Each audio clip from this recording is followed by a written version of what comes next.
PMC Wagner atau tentara bayaran Rusia kembali beraksi menggempur pasukan Ukraina.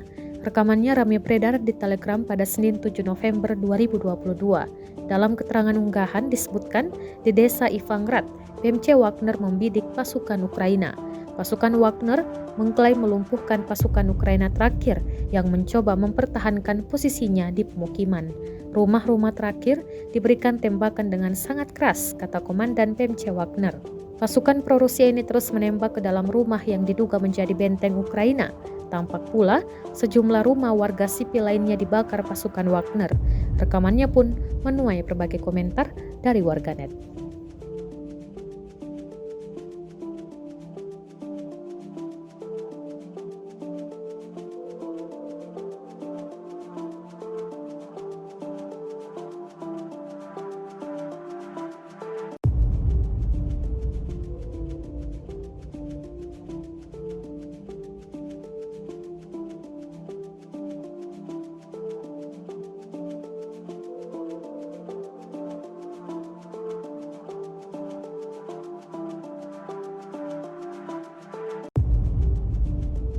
Sejauh ini selama invasi berlangsung, Rusia secara total merilis 331 pesawat Ukraina, 169 helikopter dan 2.452 kendaraan udara tak berawak serta sistem rudal anti pesawat dieliminir oleh pasukan Vladimir Putin. Sementara itu dari kubu Kiev, Kementerian Pertahanan Ukraina merilis total 75.930 prajurit Federasi Rusia meninggal sejak awal konflik hingga hari ke-256.